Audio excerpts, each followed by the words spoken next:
Hello, everybody, and welcome to the first episode on the absolute banging channel. Right, so we're going to start off doing an Aldershot Town FC save on Football Manager, right? So we're going to make it realistic. So I've signed all the players I can sign that Aldershot sign in real life. So we'll go through them. Kai Corbett, signing from Peterborough. I don't know what the figure was, to be completely honest, but he looks very good, very decent, good dribbling, good free kick taking, good acceleration, etc. Then we've also got Manny Madja. I'm not even going to cover him. He is awful on this game. I'm not even going to go over him. Luke Jenkins, again, not brilliant, but he's got a little bit of potential. So I'm hoping that he does okay. Do you know what I mean? I just clicked on him again. Keeper, brilliant keeper as well. Marcus Dewhurst, he's very, very good. Great attributes everywhere. Just great keeper. Ryan Jones, I've signed him on loan on this game because his contract didn't expire. Then we signed Cameron Hargreaves in real life as well. The only ones I didn't sign were Hayden Vaughan and Pat Nash because I couldn't. Is the reason. So if we go through the signings that I've made, because that's how I feel. If these players maybe didn't join other teams, this is how Tommy would play. You've got Tyler French, centre back, very good player, good pacey, strong, good on the ball. If we have a look at his history, he was in the Scottish Championship, got a 6.56 rating, which isn't brilliant. Was at Sudbury for a while, hasn't really found his feet really playing consistent football, so I'm willing to give him that. He's going to be playing either central centre-back or right wing-back because, you'll see in a minute with the tactic. I'll show you how I play. Keenan Forson, formerly of Dagenham, 38 games for them last year, was a pretty good player. To be fair, just all-rounded, he's a ball winner. 1 goal, 2 assists, he's already matched that so far. Pretty good player. I'm pretty happy with that pickup. The one on the thumbnail, Aaron Jarvis, good finisher, strong. He's going to be scoring a lot of goals for me, hopefully. Doing a lot of just dirty work, getting stuck in, scoring the goals, trying to help us get promoted. And then the last sign is Lewis Cass. I've known about him for a little while, since he's been at Port Vale, was on loan at Stockport last year. Didn't really get sniffed in real life or on the game. I only played 5 games, 4 of which were starts. Was at Newcastle and then played quite a lot of games in the National League.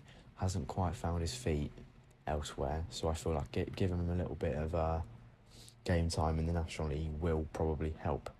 So if we go on to the tactic, it's currently a 5-2-1-2. We've got 2 ball-playing centre-backs with a central centre-back, 2 complete wing-backs, a Metzala, a ball winner, and then Ganch, because Barrett is going to be key to this, because he's very, very good, apart from his stamina, which is a problem.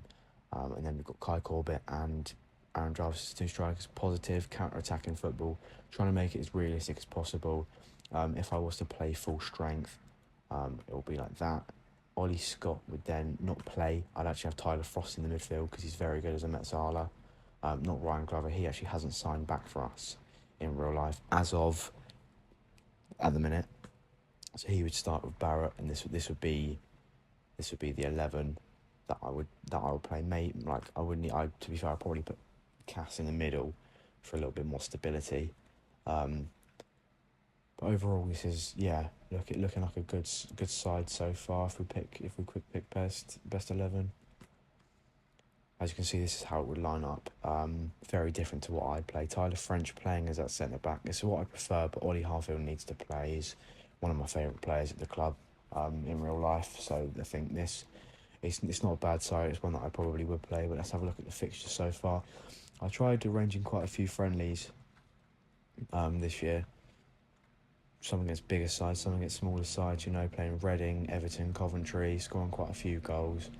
Blackburn, Bashley, different sort of array of sides. #United, Barnet, Barrow, some which are relatively similar. Stature, I didn't set up all of these. I set up some before because for some reason we didn't get selected into a pre-season sort of list, so I thought I'd do it myself and then magically just fucking changed off. The last one was Ballon 4-0. So far in the league, 2 draws, 3 wins, 1 loss. Kai Corbett scoring against Kidderminster in a 1-1 draw. Tyler Frost scoring 2-0 against Rochdale wasn't brilliant. So far, Fylde, Jack Barham scoring. Southend, we had 3 goal scorers: Ryan Jones, Tyler Frost, and Aaron Jarvis. And then Aaron Jarvis doubled up, and Ryan Jones did as well against Ebbsfleet, which currently sits at 7th in the league. We've got Sutton in 7 days, who have the top scorer in the league, Harry Smith, on 9 goals. So far, not bad. Season preview, we were predicted to finish 7th, but it's pushed us down to 8th now. I have Keenan Forson in the best 11, Media Dream 11, which is really good. I was looking at Josh Brookin as a right back, but I thought, I think it'd be all right.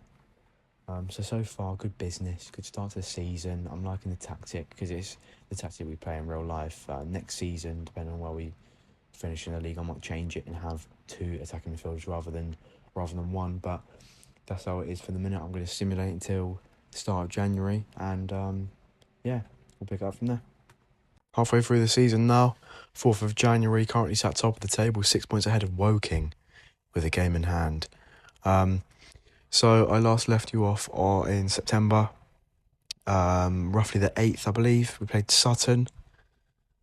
So if we go back there, Sutton was a 2-1 loss. Unfortunately, Cashket and Amari Patrick scored. Glover scoring a goal for us, which shouldn't have obviously happened because I forgot to not renew his contract.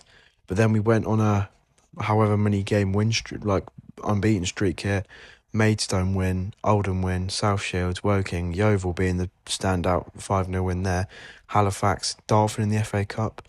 Maidenhead draw with Harrogate, beat Eastleigh, beat Bournemouth in the second round of the FA Cup, first round of the FA Cup even. Dorking 3-1, Bournemouth 2-1, Solihull was a draw. Scunthorpe, Bradford in the FA Cup 3-0, that was huge. 2-0 against Bromley, 9-0 against Salisbury. Altrincham was 2-0, lost to Hartlepool, beat Oxford and Kidderminster, lost to Rochdale, beat Fylde, who was second in the league to put 6 points clear, and then just on the game against Derby in the 3rd round, and we unfortunately lost 2-0. I completely forgot to click record. That's on me. Currently 3 days away from playing Southend. This is how the team is looking after the game. This is the way that I started. Due to Josh Barrett had bit of a fitness issue, so I played Kai Corbett as the advanced playmaker, but I would normally have Josh Barrett there. If we have a look at the individual competitions so far, 3 goals for Jarvis in the FA Cup, with Tyler French doing really well there. The top scorer is Aaron Jarvis in the National League, and then the FA Trophy was still to play our first game, where we've got Kings Lynn, and that's a huge one. If you know what Aldershot's like at the moment, you've got a lot of ex-Kingston players. Tommy was ex-Kings Lynn, Theo Widrington, Ollie Scott, Ryan Jones, Cameron Hargreaves, etc., all came from Kings Lynn. And also Stephen Cleave, who is the chairman, has been piping up on Twitter, to say the least. He's been getting very, very salty, and he's a Kings Lynn chairman, so that's going to be a nice, tasty fixture on the 11th. So I will come back with you guys at the end of the season, see whether we can win the FA Trophy, see whether we can win the National League.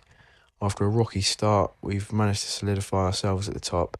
Currently 6 point clear against Woking with a game in hand. If we can make that 9 points, I don't see us turning back.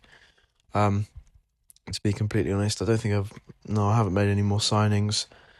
I tried to sign Josh Martin, formerly of Portsmouth. I thought that could be a relatively realistic one, as he is relatively local, young player, didn't really get much game time, but no, this is how we're going to do, and I'll catch up with you guys at the end of the season. Right, end of the season's come around, currently the 18th of April. We'll have a look at the results. There's been a couple of changes, in the squad there's been a couple of changes, and I think it's going to be for the best. So if we check the schedule here, it was after the game against Derby that we left off. So if we have a look here, we then played Southend in a 2-1 loss. We beat Kings Lynn, which I'm very pleased with. Lost to Ebbsfleet, lost to Sutton, that wasn't great. We picked it back up, 4-3 win, 2-1 win, 2-1 win, won in the FA Trophy. Drew with Woking, Kai Corbett on the brace, don't mind that. Yeovil was 3-2, Halifax was 3-1. Scoring a lot more goals. Maidenhead 3-3, Harrogate 4-1, that was a big result. Lost to Fylde, unfortunately. Lost to Eastleigh. Picked it back up with a 3-2 win. 0-0 against Boreham Wood and 2-1 against Solihull Corbett, scoring more.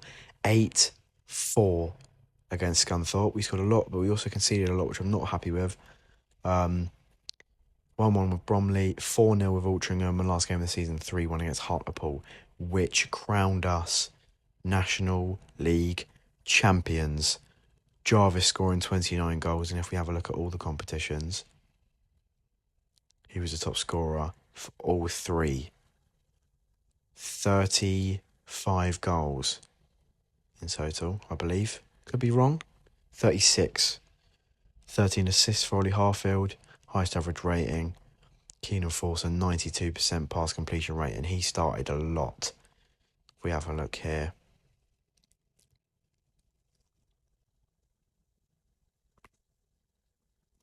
He started 45 games as well, so that's very, very good. I'm very pleased. So far, when I say so far, this season it's been a lot better than I was expecting, to be completely honest. We were disciplined, kept going, fought until the very end. Very, very pleased. Same tactic, but you might notice both the wing-backs have changed, and I'll show you why. Ryan Jones got recalled by Bristol because I was playing him out of position to what they wanted. And also, we made £215,000 of profit on Tyler French. His release clause got activated. I would have loved to keep him for League 2, but he's now playing for Stoke in League 1, so I'm very happy for the guy. So Tyler French is a player of the past. We now move on to next season. I'm going to change up the formation, and I'm going to show you exactly how I'm going to play it. Like, he's not asking for a star player. Where he's been out of contract all season, he's not even asking for a lot. I'm going to try and make that a 3-year contract, and I'm happy to pay him £1,000. That's been accepted. So hopefully when that gets finalised, we have Josh Martin on the left-hand side, which I think will be a great addition for League 2. Ollie Scott's going to stay left wing back. I want Harfield's definitely staying left centre back, but it's whether or not Jenkins or Cass plays on the right hand side. I want a bit of a beast in the middle, older head, a bit more experience, a guy with good crossing at right wing back. I want a good ball playing player, good on the ball, can shoot, can defend, can do a bit of everything in that Metsala, good going forwards. The inverted forward, I want a left footer so he can cut inside and shoot across the goal. Looking for someone with a lot of flair.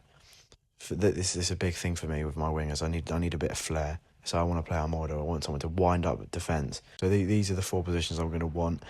Probably need another squad player in midfield because it's been a bit lacklustre. The same with at the back. Obviously, if we keep in Cass and Luke Jenkins, it means there's a bit more stability. But up front, we still obviously got Kai Corbett, still got Ollie Bray, still got Jack Barr. I'm not going to worry about Glover. I think he's going to go. But even Kai Corbett, I reckon, could start up front next season for me. Because he actually ended the season off pretty well. I think 20 goals in the end. 50 games played, 24 goals even. So I think he's surprised me quite a lot with his goal scoring ability, as well as his assists as well. That's 27 goal contributions in 47 games, which I'm really impressed with. So yeah, I'm gonna just try and sort of figure out what I'm gonna do. Thank you guys for watching. Make sure to like and subscribe, comment if you want to see more videos. I'll try and get one out as soon as possible. Yeah, see you lot soon.